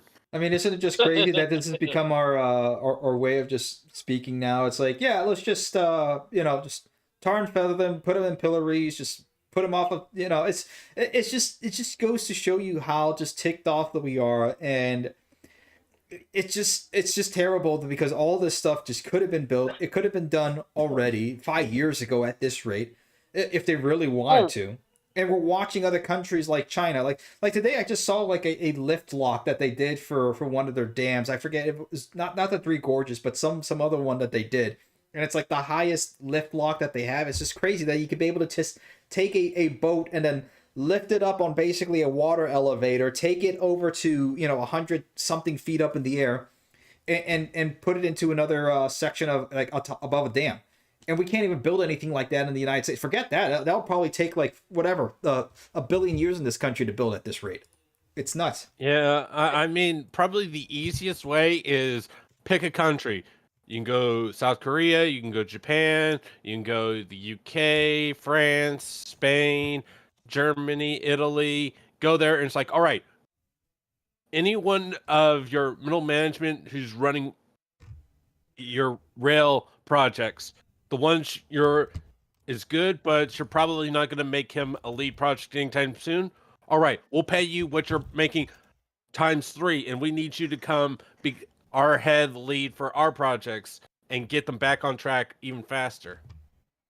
Oh, hey, It would by the way, probably be much better and much cheaper than what we're doing right now. Yeah, I mean, it's just speaking of that I just sent another article talking about Tennessee and Wyoming let me see if I can get right that here. up there. There we go. Here we are. Brazil announces. Here you are. Interesting. Wait, did you post this one about Brazil? Yes. Okay, is that the one I'm opening, or you said Tennessee? Posted That's 2 articles. okay. I was gonna say I don't think Brazil is Tennessee, but let me see. Okay, You don't know. When was the last time you've been to Brazil? well, funny enough, last week there's a place called Brazil, Indiana. I'm gonna have to check the book to see if that counts. Yeah. Hey, there's a Mexico, Indiana. There's a Miami, Indiana. There's a There, Alaska, South Carolina. oh Or man. Alaska, South Carolina. Okay. I'm not finding it here, man. All right. Just Let's repost it. do what? All right, in the live chat. I posted about Tennessee and Wyoming in the live chat after the curse meme I just sent under the PCC one. Okay, hold on. Looking for it. Why is it not coming up? Okay, hold on. Oh, it's on the other chat. Hold on. There we go. Yeah, that is a cursed meme. I'm not even opening that up, man. That's so everybody, that's a little so too everybody. cursed. No, we're not showing that one. That's a little too cursed. Okay. Here we go. Alrighty. Ready for a change. Connecticut Southern Railroad joins Smart TD. Wait, is this Tennessee? Connecticut? Connecticut Southern Railway, the newest addition to Smart TD family, is the second Genesee and Wyoming property that has joined our union in the last 2 weeks. Wilmington Terminal Railroad. Okay. Yeah, there's a lot of shakeups going on in the whole infrastructure industry in general. I mean, this is pretty crazy. Either It's crazy. like stuff's happening, guys. That's the good thing, at least that we can say. Yeah, it is a big stake up, that for sure. At least some areas can have smart government, and others, the government's gonna fight the greatest issue: a massive steel vehicle going 3 times the speed of a horse versus the average Florida man. Yeah. Okay, guys, we showed the PTC meme, yeah, but okay, I think this is the one that I was looking for. The Gopitan shiplift. That's what it is. Yeah, look at this stuff. This is just crazy. What China can build this, and we're here just like figuring out our what the hell we're doing over here. This is hold on. Let me see if I can bring the. They built this probably in around like 5 years or so. They're not telling when they actually started this, but it was already finished in 2021. Look at that. That's just nuts. They can bring a ship that high and basically build a canal and get it into a dam. That's just nuts. We do have stuff like that, but the last time we built a ship block like this was like 100 years ago. Which is crazy is that, our engineering back then 120 years ago was better off than what we have now. And America used to be ruled by the canal system. Before the railroads, we had canals. And it was a massive amount of engineering effort. I mean, forget the Panama Canal. I mean, what America did back then with canal systems was crazy. Of course, it pales in comparison to the Panama Canal, what they were able to build, and we should get that back. I mean, how many people died to get that built, and and we went ahead and protected it and built it up and put it in there, and how much billions of dollars and treasure to get that built. No, we shouldn't just let it go. Yeah, just go up the Chicago River through some canals, and then you get to the Mississippi to go down through Louisiana so you can avoid Quebec. Canada. Well, it's like, do you want to deal with Quebec or Louisiana? Which is your preferred way? Oh yeah, that's the other thing. The Chicago River is just another one. What they were able to build there, the CSSS, CSSC, I think that's what it is. I mean, that's just crazy what they were able to. And again, we're talking about these the sanitary and ship canal. Let me see if I can bring that up. Where this was built. 28-mile canal system, and this was like they took a lot of people who built the canal system in Panama. Um, 125 years ago. This is nuts that we were able to build this. Yeah, so a lot of people who built this canal over here went along to go ahead and build the Panama Canal. I mean, this is just crazy that we were able to build all this stuff. Look at this, and we can't even get a freaking high-speed rail system built in time. Well, they didn't like Colombia, so they decided to break away Panama, and it's like, let's just split it in half. What can go wrong? Yeah, look at that. Okay, construction of the ship and sanitary canal, this was in Chicago, was the largest earth-moving operation that had been undertaken in North America up to that time. It was notable for training a generation of engineers, many of whom worked later on the Panama Canal. In 1989, the Sanitary District of Chicago was renamed the Metropolitan Water Reclamation, blah, blah, blah. Okay, whatever. Still, look at it. This is just nuts that they were able to build this 125 years ago. And wait. They extended it in 1907. So they basically built this in a couple years. 125 years ago. You know, it's sad. They don't even use I can't say the word properly. Canal. There we go. Canal for shipping anymore. They don't even use it for shipping anymore. Yeah, which is nuts. I mean, it's there. It's, people built it. Yeah, look at that. And then to connect the Calumet River, the Calsac channel. That's another channel that they built.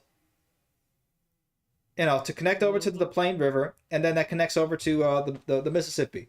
It's just crazy. It's nuts that we were able to get this done before, and we can't even get stuff like this built again. Well, there's a reason why. We're using heavy-duty earth-moving machines that use diesel, and they use steam shovels. So we need to bring back the steam shovels. Yeah, we'll bring it back. Might as well. Maybe that's what works. Maybe we'll just have to go into a whole steam pump future over here, and maybe things will work. Alrighty, Star Force 97. Let's bring him on. Yeah. Yo, what's up? How's it going, man? We're talking about your neighborhood here. Good. Yeah, we are.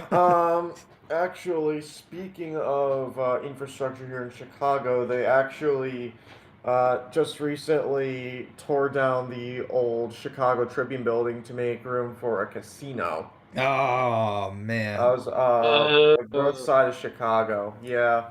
Like, are there any bets out on that so far?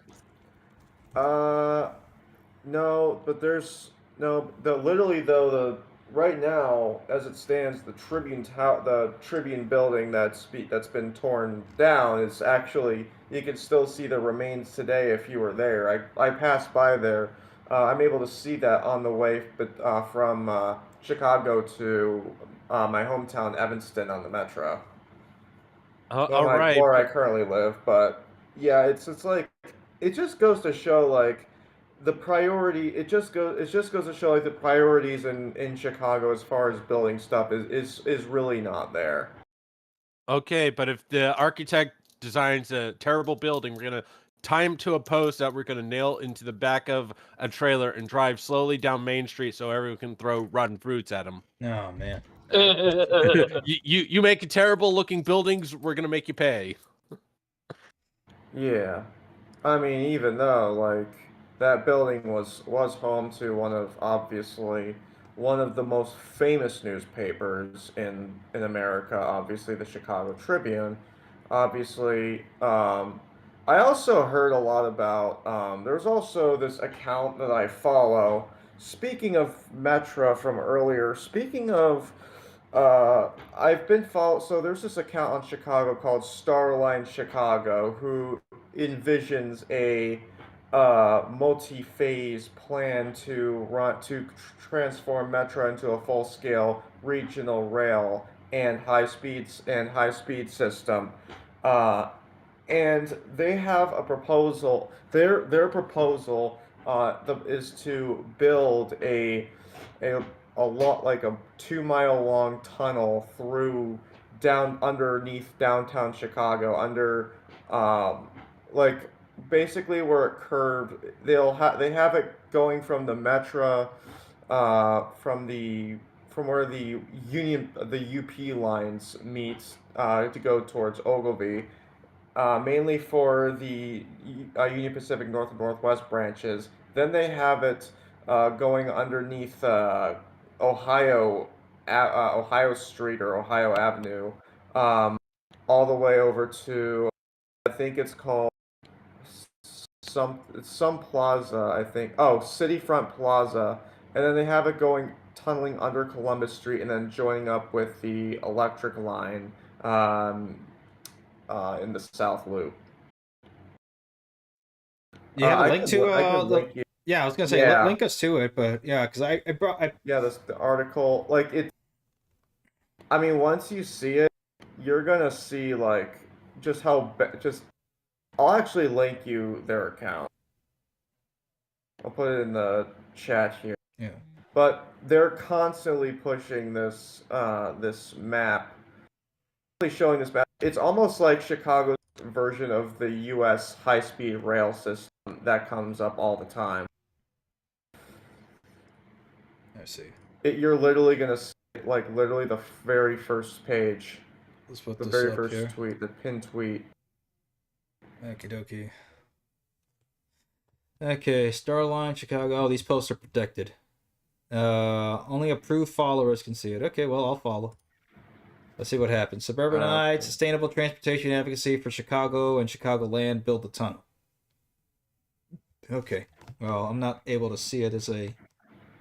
I can send you a picture that they have. Yeah, if you have like a screenshot or something. Okay, the Yard Social Club supporting sustainable suburbia since 2002. Starline, Chicago.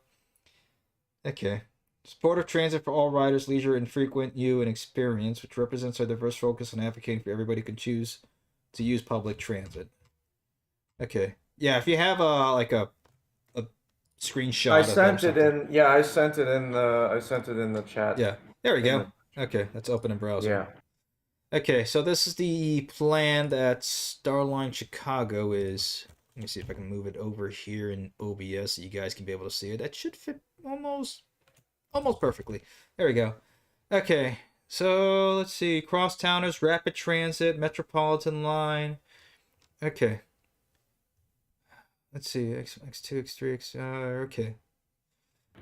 But they do it in phases, so it starts with like the phase one, including the Chicago Hub Improvement Program that they're doing at Union Station. And they also to also modernize the interlocking area where the tracks from Union Station tracks from Ogilvy Transportation Center cross. That feeds like 4 lines and can often cause like some bottlenecks, and that they had the second part of phase. So the first part of phase one would be the Chicago Hub Improvement Program. The second part of phase one would be the interlocking modernization, and then phase two is where the tunnel would come in, and they have this being like from between now and 2034, which I know is unrealistic given the state of building affairs here in Illinois and in Chicago. Yeah, I was gonna say, is this like up to at least any politicians or anybody in the commissioners or any local politician knows about this or have been pushed to? I mean, it seems like the guy's trying to push it to them, but it doesn't seem like it's really getting much traction. But a system like this would be a lot more efficient for Chicago, especially given how gridlocked Chicago already is. Yeah. It's one of the worst. It's Oh yeah, no, one of the worst cities for traffic. Yeah, I've been there plenty of times. It's pretty bad. I mean, it's up there with Miami. I mean, not even Los Angeles traffic. And I honestly went to find I mean, honestly, the worst traffic that I found was getting into Santa Monica, but that was about it. I mean, compared to Miami traffic, I mean, LA was peanuts compared to probably DC, Chicago, Atlanta, Miami. Those are probably like the worst cities, in my view, for traffic. maybe Boston, but I haven't really been to Boston. I don't know. Darius can speak to that if he can come back on to hear of how bad the traffic was in Boston. But yeah, that's Chicago is by far probably one of the worst, if not the worst, in the country. Just getting there through anything anywhere in Chicago is absolutely horrific. Yeah, and obviously, like, despite having like, because here's the other thing, like, Chicago has kind of something kind of similar to what Boston has, but they did it worse. Yeah. Because like, you do have the thing is like you do have like kind of like what you have with Millennium Park, and then you have Wacker Drive and Columbus, which basically is kind of like the the big dig in Boston, but it's like Yeah. the thing is it's like just all over the place, and it's just hard to it's not like a solid like highway that goes through Boston that's like that is completely put underground. With Chicago, you have that, but you also have like it's basically wide. You have wide streets on top of it, and then and then you also have multiple interchanges just outside, literally just outside of downtown. Yeah, it's crazy, man. I mean, it's just a lot of that infrastructure. I mean, like it was built like Wacker Drive. I mean, that was built back in what the 30s or 40s. I mean, it's just crazy that they were able to build that, and now we can't even build anything anymore. I mean, it's Exactly. Let me see, where was that? Had that article there where they tore down where was it? I had it here somewhere, but oh well. Isn't that the Chicago Tribune building? Isn't that across from the Merchandise Mart? I think it's a little ways further out, but it's like near like the whole like Cabrini Green project, which is near Goose Island. Okay, okay, yeah, I know where that is. All right, let's bring on everybody on here for the audience. Okay, we have it's 9:40. Let's see if we can end everything over at 10 o'clock. Let's get this train to the station. All right, everybody, come on in. Open season. There we are. It looks Okay. like Grand Dragon is not raising his hand. There we are. Oh, there we are. Okay, now everybody's in. There we go. Hey! What a joke of a Alright. charger. Okay. Hey, what's up? What do we? I just stopped down. What are we talking? What are all the talking points today? Whatever we covered, and it's kind of free for all. Anything that we covered All right, today. can I speak first? Oh yeah. Go ahead. Go sure. ahead. Okay. By the way, I'm just sending you a video about what is going on with the mayor of Los Angeles specifically. She said that it's going to take 18 months to rebuild Los Angeles. Yeah, I think I saw I'm that. not surprised. Hold on. Well, here's you the thing put it in about the general chat, California. right? Yep, there we go. All right. California is building a city of the future, and it's Also right on where they Parasite burnt it down. That's a conspiracy, but at this point, who knows what's going Very on? ironic. Well, a lot I mean, of can things he are even build it? conspiracies until they're proven true. Yeah. They They could. can't even build HSR, Yeah, but what- yet they want to build the city of the future within like a 2 to 3 year timeline. Yeah, they're going Like, to build a 15-minute come on, city. you're not It's fooling gonna, anybody. it's going to turn into a 15-hour city, and it's going to be built in 2150. It's like it's like at the rate that they build anything, that's why I don't believe it. It's like, yeah, I mean, they I can go don't ahead and either. try, and it's going to be.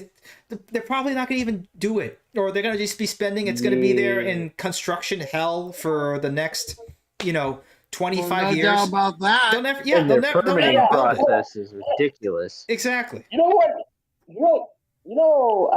Chuck, I And can try to say, why convince don't we have landowners now? to do that. Why not rebuild we rebuild Los Angeles right now? It's not gonna take 18 months. Yeah. It's because of the permitting process just to get access to their own freaking plot of land, which is So- rubble at this point. Well, Um, I think the government's gonna change that. They're gonna get rid of They need like to. half the regulations. Yeah. They're gonna get rid of some regulations. It's gonna make things easier to build. Okay, so let's play Good this. luck trying to this- get past the coastal planning commission. Yeah, let's play the YouTube video right now for people who are The fire watching has on YouTube, demonstrated so they can Lighting. see that. So I signed Regulations executive are directives also right away so that we could cut the Yep. red tape. We could Yep. get people But I back love how that building council as member fast took as the mic possible. from Mayor And we're Bass. going to continue doing that. We Mayor, the one thing is they absolutely- are yes. saying they will not be allowed to That's start for epic. 18 months. No, that will Sorry, not be the I Okay, case. just I taking just over don't how know. funny it You can is. hold me to it. There's 4 groups Maybe, of that. Yeah. because you know Places. why? Yeah. I signed executive. So you want to know why? Because she talks a lot of shit. She does. She's. I mean, If she even talks, because the last time when she first came back from what was she going to Ghana? What the hell was she going? Guyana? What Yeah. the hell is she doing in Ghana was Ghana for? You're the mayor of Los Well, Angeles. What the hell are you doing there? No, they're just like Well, Biden well, when Hillary. Well, they During voted the- in well, as their first female president, and she Stop. wanted to be a part of something big, and it just so happened she left during the most important time of her career. Okay, and this is the thing. I don't care if she went to Timbuktu. she I don't wasn't- care if she time traveled back to Rhodesia. The fact of the matter is that she came back and then stood there like a freaking idiot, not even responding to anything. Like at least show some remorse. When the At people least needed show you to some vote. emotion. Yeah, and you just So- said nothing. That right there was just complete and utter failure. There's no way that anybody can come back from that. Politician who failed What? upwards. She wasn't there when the LA fires happened. She was nowhere to be seen. Yeah. She She was chose MIA. to leave because she didn't want to deal with the problems. Yeah, and Trump really chewed them out in this press conference, and that was like that one guy where he says like, it's thinking like you that keeps people that not to not get anything built or done anything over here. Look, I'm glad of what he's doing. I very much like what he's saying. I still want to see what he does. I would say the first week I give him an A. I give him an A for the first week, not an A minus, not Oh an A yeah, plus. you should. I give him an A. You should see what the leftist media has been doing. They've been having a meltdown. The Mockingbird media and their foot soldiers. My God, the Yeah. salt in the rain. Oh my God. They have He's not all negative. talk after all. They The can't reason talk why- negative. Here's the thing. The reason why the media actually hate him so much is because he can't be bought. He can't be bought. Nope. That's why they Nope. And don't get me not to mention they tried to kill the guy 3 times. 3 times publicly. To think about it, with his aircraft, it had a mechanical issue. Yeah, there's probably more I time remember to that. try to Yeah, go yeah, ahead. Yeah, oh yeah, I remember that. Yeah. Oh, consider that a third the attempt. same aircraft that Jeffrey Epstein used. It's like, it's called selling people's shit. That happens when you die. Your shit will be sold that they don't want. If you've got a multi-million-dollar jet, private jet, you can sell that for millions and make a lot out off of it. Yeah, and I don't know. Yeah. Isn't Boeing like 2 years behind on making the new I don't even want Boeing to make an Air Force One at this rate. It's like At this point, I think Boeing needs to be shut But down. look at you have really comfortable on a Cut Boeing down and 737 restructured. the past few times. Listen, interestingly about Although I Boeing, was like, they have a no, new CEO, no, by the way. please. All right, one at a time, Get guys. One my at a time. cousin- get Darius, my what were you saying? cousin's- We're out of town Please time get my already. cousin's mother to get a different plane. Not the 737 MAX. Obviously, what happened. Yeah, nobody wants to write on that. I mean, look, I Oh, hell try no. to. I try to get on. I will give Spirit Airlines this. They're all Airbus. Okay, that's great. Even though the seats are basically paper thin, if even that. But I mean, regardless, it's There's a few reasons why I prefer driving than flying. yeah, it's getting to a point where like even flying anywhere, like the time it takes to go ahead and deal with all the shenanigans at the airport, with the TSA basically groping you. I mean, it's just nuts. And the jokers that they pick for the TSA. I mean, these are the guys who got bullied in school. I mean, they're all either frumpy or just ugly looking. I mean, they have a badge and that's their biggest thing in life. I mean, it's just awful. Like, why the hell do we have to be subjected to this? They have nothing better to do in their life. It's What? unconstitutional. And they don't- It's unconstitutional. It's wrong. It shouldn't be happening. That I either, know. either me or my fiance have to get felt up by like some ugly people. It's ridiculous. No. How the government did it is Did you peak in high school? Yes. Welcome to the TSA. Yeah, they've really lowered. They like Not to be cut off by No, dogs. hang on. Sir, And a are you great way- accused, have you been accused of sexual assault? Yes. Welcome to the Yes. TSA. Oh man, yeah. that would Welcome be to the changing with TSA. those. But back to Air Force One. I mean, that's the thing. It's like nobody trusts the trust in our institutions and our companies have gone down to an absolute low that there's even on travel websites that you can go ahead and unselect out any sort of airline that is using Boeing, so you don't even if it's not the 737 Max, even if it's the regular 737 or 777 or 787 Dreamliner, it doesn't matter. You just want to say I don't want to fly on any Boeing period. You can do that. I mean, that's just the left problem a really is that bad taste in a lot of people's mouths. yeah, and that's the thing. To come back from that is going to be extremely tough. There has to be it's going to be a complete turnaround, a complete cleaning out. And then on top of that, I mean, let's not forget the mysterious deaths around the whistleblowers of Boeing. That it's even become a meme that it's like it's like the same thing like Hillary Clinton. It's like I have evidence that to lead to the arrest of Hillary Clinton, and that's like the last tweet that anybody says. And you might want to check every closet in your house to make sure they don't the back of the take head. it serious. Yeah, like they ended their own lives. Question mark or like with three shots believe. from a double barrel shotgun to the back of the head. Yeah, let's not forget that. Yeah. Here you are, John Barnett, Boeing whistleblower, found dead in the USA, March 11, 2024. Let's not forget that, guys. Okay, this is weird. And it's obvious. Come on, it's really freaking obvious. It was obviously a silencing job, if you will, to make it look like a suicide, quote unquote. Yeah. Hey, ARC, I think we're getting close to our time. Yeah. Well, we're still there. We got like 10 more minutes. David wants to say something. Go ahead, David. You there? Yeah. Okay. David, you're off of mute or anything. You don't have any mute, and I didn't mute anybody. Go ahead. Go ahead. Oh, where'd he go? Okay, there he is. Okay, he's back. Hold on. He's in the audience. Bring him back in. Speaking about Boeing. All right, can you hear me? All right, loud and clear, man. Go ahead.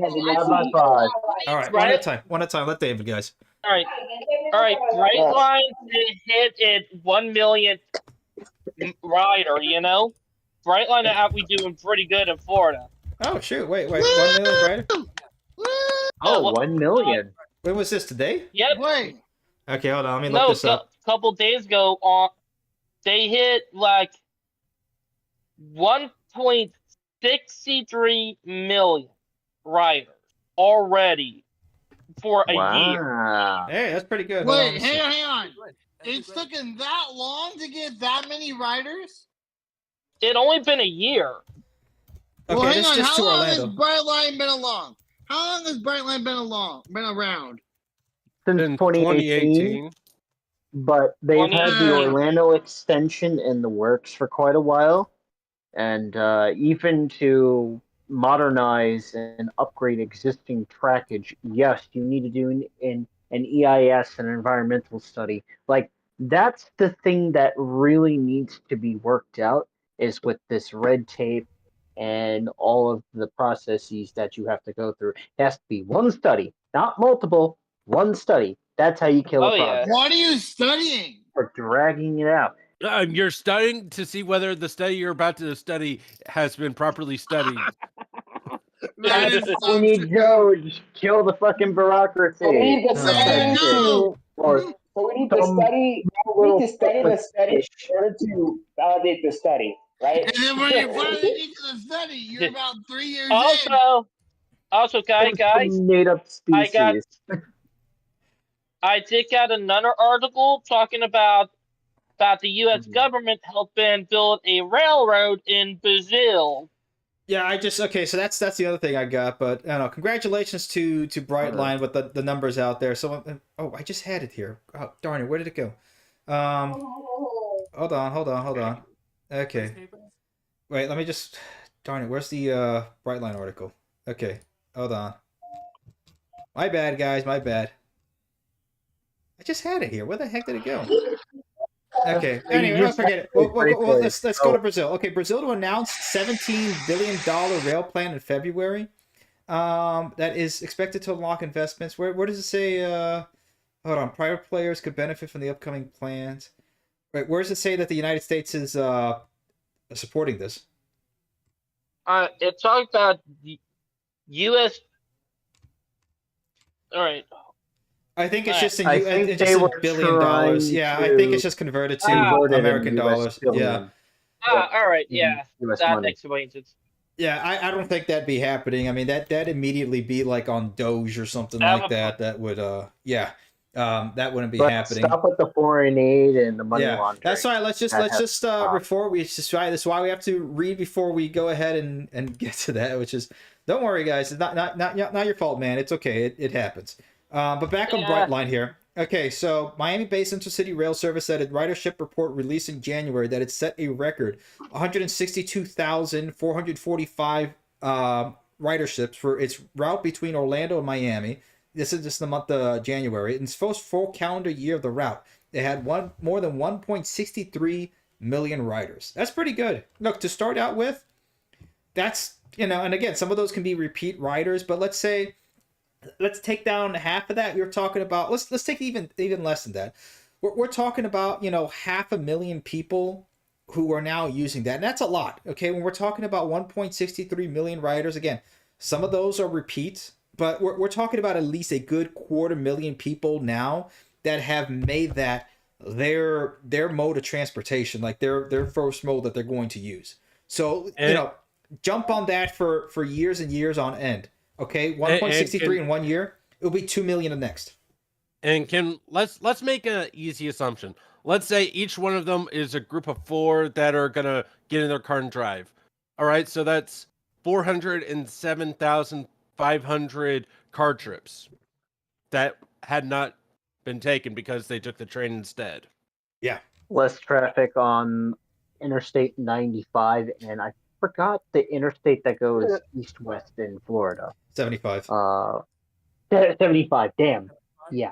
Fuck. I haven't been down there in a long time. It's okay, man. It's okay. Yeah, so it's like, oh, that's not a lot. It's just 34,000 car trips per month on average. Uh-huh. Anything that helps to make a dent, like anything. Yeah, and that's they the thing. don't- It's just you have to start. You have to start somewhere, and that's the problem. Is that the longer that it takes to get something built, you're not going to see those results. At least start, and you will get there. And I get that people, Yep. that criticize Brightline that are on our side. It's like, well, why didn't they close off the rights of way, or why couldn't it be full high speed rail? You have to start somewhere, okay? If Brightline didn't do this, and they have to, you can't let the perfect be the enemy of the good, right? We get that, No, because you can't. look, life is not going to be perfect. We're not perfect. We're not Christ here, okay? But we're trying to be at least. Let's get somewhere, a step forward. But anyway, okay, somebody's got something in the back there. Hold on. Okay, but regardless, again, like what Minor Tree just said, we're talking about 400,000 cars off the road within a year. Okay, Everybody join. Now let's go. That's Get crazy. on, everyone running high. I'm trucker. Let's get you- But all right, we good? Okay, I think whatever was in the back. To be rude, the but someone background needs there. to mute him. Yeah, I already muted him. Dump trucker, let me know when you're good, and I'll take the mute off. But yeah, but I mean that's the thing. You got to start somewhere till we get to that. No, look, this year, I would say 2 million riders will get on Brightline at least. As long as you keep that number going up, at least, every single year. You're gonna have a down year here or there. That's fine. But in the long picture, you want that number to go up. And we're not talking about GDP economy number go up. No, we're talking about like real numbers of real people moving around. That's something that you can, really feasibly measure. Yeah, once they connect down to the Tampa area, that's going to cause their numbers to go even higher. Oh yeah, that for sure. Yeah. But anyway, all right. Dumb Trunker, let me know in the chat when you're mic is off. But any That can last happen comments? at some point in the future. Yeah, we got 2 more minutes, guys. Any last comments here before we sign off for the night? Oh, speaking. I want to add. Hey. I do want to add. There is a video from Not Just Bikes that I think would be very interesting to look at. It's called. It's talking about fire departments and how they're worsening. How they're worsening road infrastructure. Where it's called, the video is called "How Fire Departments Are Getting People Killed." I think that's something that you should definitely take a look at. Yeah, Look at the recent look at incident with Brightline. Brightline. Yeah. I hate to laugh at that. I think the other thing is, American fire trucks. I mean, if you look at the fire trucks like elsewhere, like in Europe or in Asia, they're much smaller, and I mean, half the time you don't even have to get out. I mean, we're still using these antiquated old fire trucks for us, and I've seen like the ones in Germany. You don't even have to get out of the fire truck; they already have the hose on there. You can control the hose on the truck itself, and just shoot out water without getting near anywhere. And it's a high pressure jet of water. And we're running these big giant trucks that are very long, and they'll get stuck on railroads or whatever. And that's the thing. A lot of the reason why a lot of the roads are all messed up is because of all these giant, SUVs, trucks, and everything just battering on them all the time. And from watching the video, watching the video, I actually saw that how you see in some places like the Netherlands why some of their bike lanes are wide. It's so that emergency vehicles can get through there as well, and it's easier for people to get out of the way because they're either walking or they're on their bikes getting across, and so it's much easier to move out of the way for a fire truck or other emergency vehicle than like having a whole row of cars trying to get out of the way for a fire truck. Yeah. Even the fire lanes, even with the fire lanes that we have, sometimes it's not enough. Yeah, No. I mean, and the problem is a lot of people in the United States, they don't even pay attention half the time. I mean, here in Indiana, you can always guarantee it's somebody with an Ohio license plate that is, going 10 under on the left-hand side in the fire truck. And I've seen this happen where like a fire truck almost clipped this guy because he's trying to get past him. He's not paying attention. He's honking at him. He's not moving out of the way. And he's got to get almost off the road to get out and past this guy. That's a problem. There's too many people who aren't paying attention. Sometimes the firefighters included because they get stuck on a Brightline track and get smashed over. But Complacency kills. There's just a lot in this country we need to do, and it's not just let's copy what the rest of the world is doing. Now let's do what the right things that some of the rest of the world is doing, adapt them over here to the United States, and there's probably some innovation that we can do ourselves that we know there's some things that we can do better. We can do it. And bring common sense back into the equation too. Bingo. Speaking of that, I got some good news. The bridge project up in New Jersey, the Portal Bridge project? Yeah. It's nearly completed, right? 90% complete. There we go. It's just missing one arch. Yep. One arch to go, and then after that, they'll be ready to... I think by 2027 they're supposed to be done with that bridge. if I'm not No, mistaken. they're ahead of schedule. They're ahead by 2 years. Yeah. Ooh, okay. They're ahead by 2 years. Yeah, it's the rest of the Gateway project that's falling behind, but the Portal Bridge is still that's ahead. I don't know how that's happening, especially New Jersey, but hey, it's Jersey. I know. It's what it is. Also, Yeah. if y'all want to talk about antiquated infrastructure, look at the tide plate I just sent you in the live chat. On the main track, look, Damn, look at the days 1945? on- Yep. And that's boy. the effects. Yep, I've seen this all over the place. Here, guys, for everybody who's in YouTube and watching this, here, I'll put it over here. This is the infrastructure we're riding on over here. Look at this. This just, again, a testament to the men who built this country back in the day. Look at this. 1945 is how old this rail tie is. Look at that. This is the infrastructure we're riding on. Rail plate. I'm sorry, yeah, the rail plate, but on the tie. Well, I mean, the A tie is rail still plate on there. and a prayer. Yeah, that is Oh, crazy. exactly. Yeah, the tie underneath there it hasn't been looks like it hasn't been taken off There- since One 1945. time when I was on Amtrak to New York, there was like years old. It's bridge that hasn't been fixed up since like Oh 1900. man, but yeah, guys, this is. Oh man, yeah, we gotta rebuild it. We're They living don't on build the. them like they used Gotta to. be Exactly. 80+ years old. Yeah, I Gotta be still 80 have. years Hold old. on, I have a.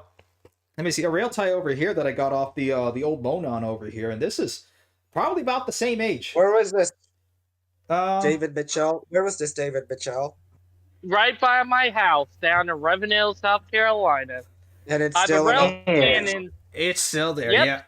Oh man. Get on the Charleston sub. It's a The testament A-Lot, to what it's itself called. so much that even some Spike. of Old the dog things Spike. built in the 50s still work well for us today, like the Boeing B-52s. Oh yeah, they're still using those straddle fortresses, man. It's, 70-year-old technology. it's The never big gonna go away. Ugly motherfucker.